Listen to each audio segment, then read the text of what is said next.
할렐루야. 오늘 이 새벽에도 하나님 주시는 평강과 은혜가 저와 여러분의 삶 가운데 함께 하실 줄로 믿습니다.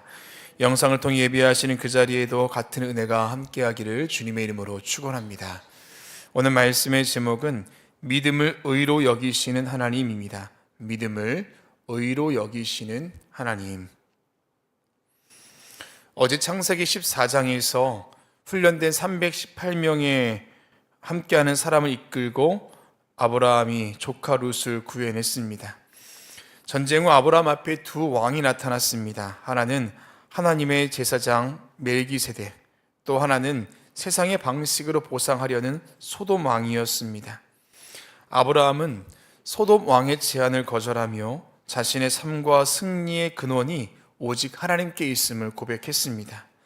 이 믿음의 결단은 분명했지만 전쟁을 마친 아브라함의 마음에는 여전히 두려움과 미래에 대한 불확실성이, 불안감이 함께하고 있음을 짐작할 수 있습니다. 오늘 본문 창세기 15장은 하나님께서 그런 아브라함을 찾아오시는 장면을 소개하고 있습니다. 본문 말씀을 정리해보면 1절은 하나님의 위로와 약속에 대한 선언입니다. 전쟁을 마친 아브라함에게 하나님이 환상 중에 찾아오셔서 아브라함아 두려워하지 말라, 나는 내 방패요 너의 큰 상급이라 말씀하십니다. 2절부터 6절까지는 아들에 대한 약속 확증입니다.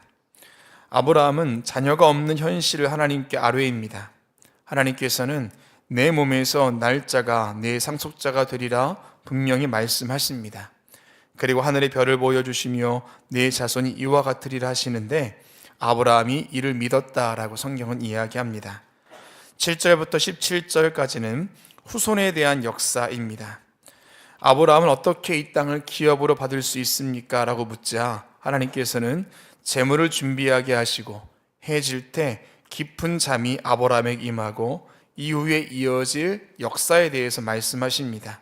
400년 동안 타국에 살게 될 것이고 4대 만에 가나안 땅에 돌아오게 될 것이다 말씀하십니다. 그리고 마지막 18절부터 21절까지는 땅의 경계에 대한 확증입니다. 애굽에서부터 유브라데까지 땅의 경계를 구체적으로 말씀하십니다. 오늘 본문에서 우리가 주목해 볼 구절은 6절입니다.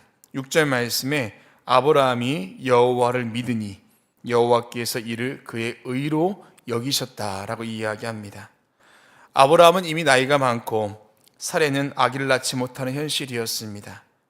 그러나 하나님께서 네 몸에서 날짜가 너의 상속자가 될 것이다 말씀하셨는데 무뼈를 셀 수 있나 보라, 내 자식이 이와 같으리라 하셨을 때 아브라함이 그대로 믿었다라고 성경은 이야기합니다.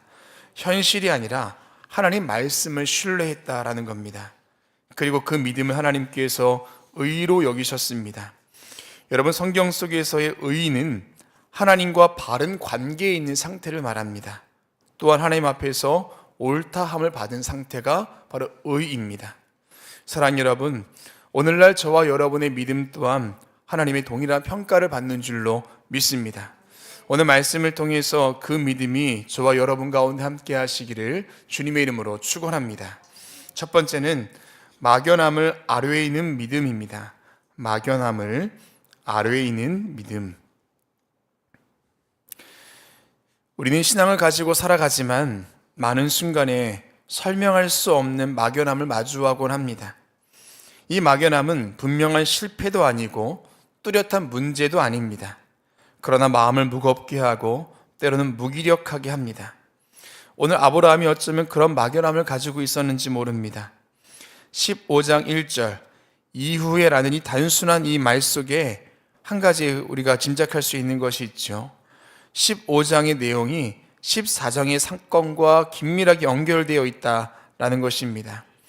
14장에서 아브라함은 318명의 사람을 이끌고 연합군과의 싸움에서 승리의 롯을 구해왔습니다. 자, 그런데 승리 후에 어쩌면 보복에 대한 두려움, 승리 후의 공허함, 미래에 대한 불안함이 그에게 있었을지 모릅니다. 또한 14장 마지막에 소돔 왕이 아브라함에게 전리품을 제시하는데요, 아브라함이 이를 거절했습니다. 실 한 오락이라도 받지 않겠다라며 거절했죠. 이 거절은 분명한 믿음의 선택이었는데 어쩌면 혹시 내가 기회를 놓친 것이 아닐까라는 후회스러운 마음 또한 그에게 있었을지 모릅니다. 5장 1절 이후 여호와의 말씀이 환상 중에 그에게 임하였습니다. 아브라함아 두려워하지 말라. 나는 내 방패요 너의 지극히 큰 상급이니라.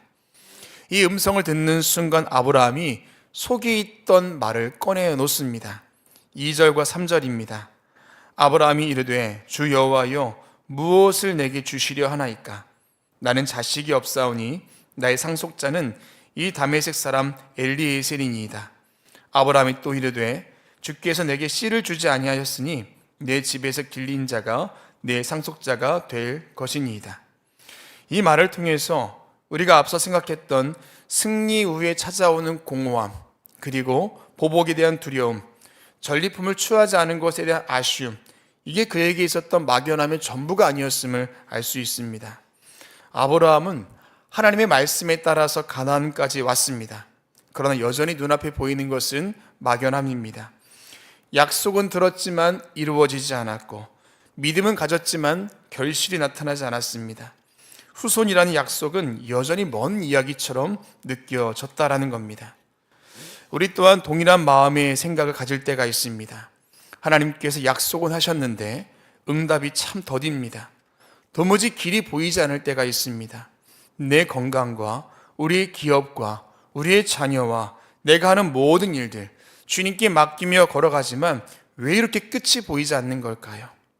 아브라함은 자신에게 있던 그 막연함에 대해서 꺼내놓습니다. 그 막연함을 혼자 품고 있지 않았습니다. 자신의 답답함과 불확실함과 심지어는 의문까지도 하나님께 꺼내어 놓았습니다. 여러분, 믿음은 완벽한 확신만 있는 게 아닙니다. 믿음은 막연함 속에서도 하나님께 나아가는 용기 자체가 믿음인 줄로 믿습니다. 왜 욥의 믿음이 훌륭합니까? 욥이 주님 앞에서 원망하지 않았던 것이 아닙니다. 욥도 주님 앞에서 원망했습니다. 근데 중요한 것은 세상에 있지 아니하고 주님 앞에 머물러 있었던 그의 믿음 자체가 귀했다라는 것입니다. 의심과 불안, 불투명한 마음까지도 하나님 앞에 가져가는 것이 바로 성숙한 믿음의 시작이라는 겁니다. 막연함을 숨기지 말고 하나님께 아뢰일 수 있는 저와 여러분 되시기를 주님의 이름으로 축원합니다. 두 번째, 현실보다 하나님의 말씀을 신뢰하는 믿음입니다. 현실보다 하나님의 말씀을 신뢰하는 믿음. 나이는 많고 친자식이 없었던 아브라함은 이런 생각을 합니다. 2절 하반절에 나의 상속자는 이 다메섹 사람 엘리에셀이니이다. 물론 하나님의 약속을 알고 있었지만 현실은 전혀 달랐기에 그는 하나님께 솔직하게 말한 것입니다. 하나님, 현실적으로 종 엘리에셀이 상속자가 되는 것밖에 방법이 없습니다. 고대 근동에서는요, 자녀가 없는 집안의 경우 신뢰하는 종을 양자로 삼아서 상속자로 세우는 일이 굉장히 흔했습니다. 아브라함 또한 엘리에셀을 그만큼 아끼고 신뢰했지만 이 말은 동시에 하나님, 인간적으로는 이 방법밖에 없습니다 라는 것을 담고 있습니다. 우리 또한 믿음으로 고백하며 살아가지만 정작 삶의 실제 앞에 하나님보다 현실을 바라볼 때가 참 많이 있습니다. 기도는 하지만 결국 내가 세운 계획이 더 앞설 때가 있고, 말씀 믿는다고 하지만 현실적인 전략을 먼저 세울 때가 있고, 불확실한 미래보다는 확실해 보이는 인간적인 대안을 더 신뢰할 때가 있습니다. 이것은 우리가 믿음이 없어서라기보다 막연함과 기다림과 불안함이 우리에게 두려움으로 다가와서 그렇습니다. 아브라함이 나의 상속자는 이 다메섹 사람 엘리에셀이다 라고 말했을 때에 이 말은 아브라함이 하나님을 버리겠습니다라는 말이 아닙니다. 다만 현실 속에서 가장 가능성 있어 보이는 그 방법을 선택한 것입니다. 인간적으로, 논리적으로, 합리적으로 보면 엘리에셀이 상속자가 되는 것이 맞습니다. 자, 그런 하나님께서 뭐라고 말씀하십니까?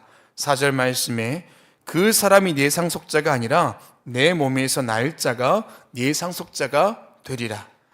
그를 밖으로 나가 이르되 하늘을 우러러 무뼈를 셀 수 있나 보라. 또 그에게 이르시되 내 자손이 이와 같으리라 라고 주님께서 말씀하십니다. 우리는 현실적인 대안을 준비하며 눈앞에 있는 가능성을 바라보지만 하나님은요, 하늘의 별을 보여주신다라는 겁니다.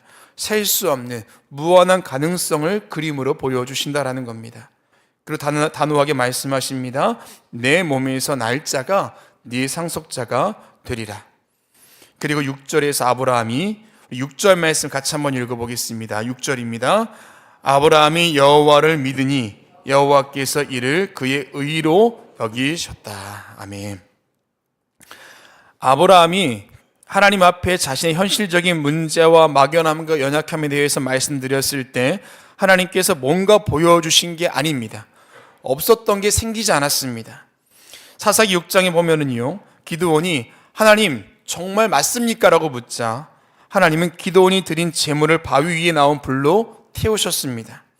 마른 땅의 양털에만 이슬이 가득 맺히게 하셨던 것처럼 뭔가 보여주지 않으셨다라는 겁니다.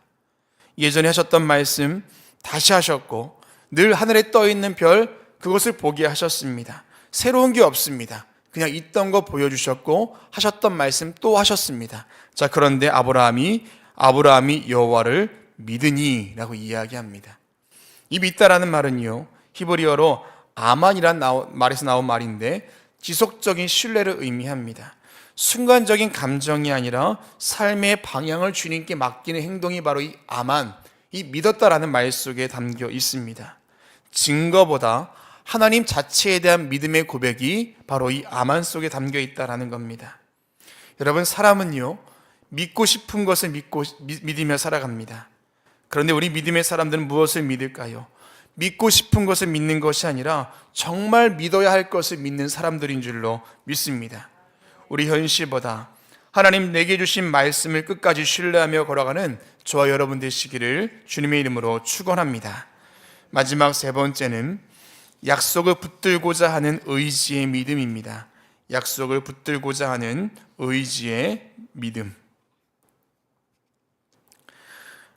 아브라함은 하나님께 주신 약속을 이미 들었고 또한 그 약속을 믿기로 했습니다. 자, 이제 필요한 것이 무엇일까요?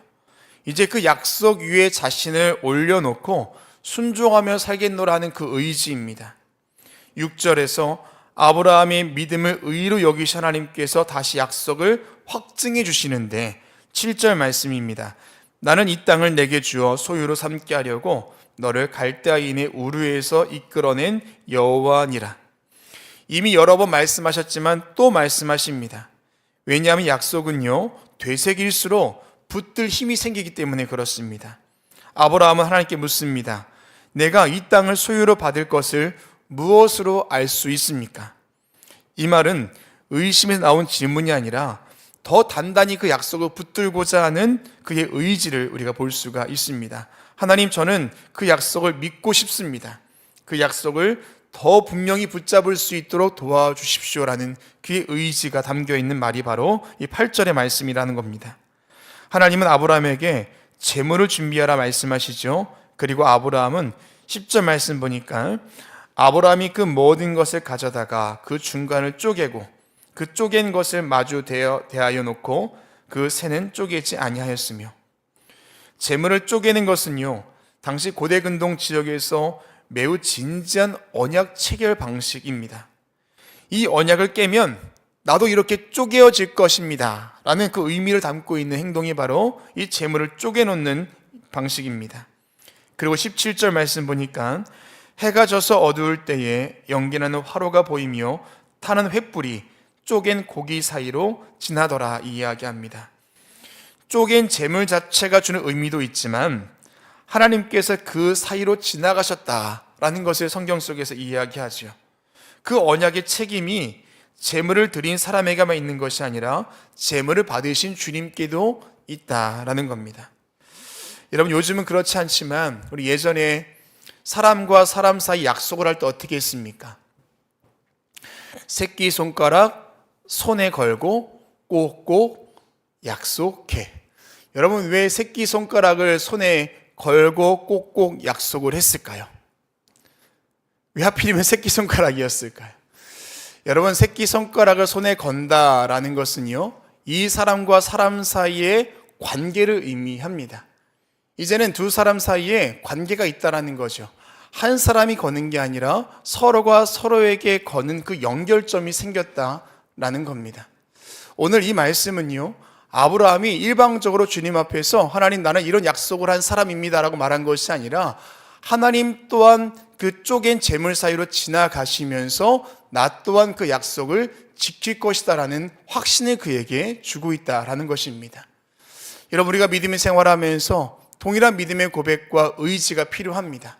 나 하나의 믿음이 아니라 주님께서 우리 가운데 주신 그 믿음에 대한 확신, 그리고 나에게 정말 그 믿음이 생길 수 있도록 도와주시는 주님에 대한 그 은혜가 우리 가운데 필요하다라는 거지요. 아브라함이 이미 쪼개진 재물을 쪼개면서 자신의 의지를 보여주었고, 하나님께서는 그 의지를 붙들고 언약을 확신해 주셨습니다. 믿음은 단순히 마음으로 약속을 믿는 것이 아니라 의지적으로 약속을 붙들며 나아갈 때 하나님께서 거기에 확신과 힘을 더하여 주시는 줄로 믿습니다.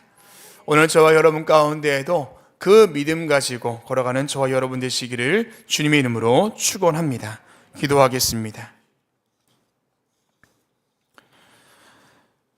오늘도 우리를 깨워주시고 우리의 첫 걸음이 세상이 아니라 주님 전으로 불러주신 것 감사를 드립니다. 우리의 믿음을 의로 여기시는 주님, 때론 부족한 믿음이라 할지라도 다시금 우리에게 찾아오셔서 확신토록 인도하여 주시고 약속을 붙들고자 하는 그 의지 가운데 하나님께서 확증으로 함께하여 주시옵소서. 현실을 바라보는 것이 아니라 하나님 바라볼 수 있도록 도와주시옵시고, 인간적인 대안이 아니라 하나님께서 예비하신 그 길을 선택하며 걸어갈 수 있도록 하나님께서 함께하여 주시옵소서. 하나님, 우리 가운데 믿음을 더하여 주시사 믿음이 승리하는 줄로 믿사오니 흔들리지 않는 반석 위에 우리의 믿음으로 세워갈 수 있도록 인도하여 주시옵소서. 귀한 예물 드린 손길 있습니다. 주님, 써내려간 기도의 제목 가운데 함께하여 주시고 믿음 가지고 주님께 예물 드리며 기도의 제목을 담았사오니 하나님께서 가장 좋은 길로 인도하여 주시옵소서. 오늘 한 날도 주님께서 함께하여 주시사 대강절을 보내고 있는 이때에 예수 그리스도의 오심이 다른 사람의 이야기가 아니라 내 삶의 이야기 될 수 있도록 축복하여 주시옵소서. 예수 그리스도 이름으로 기도합니다. 아멘.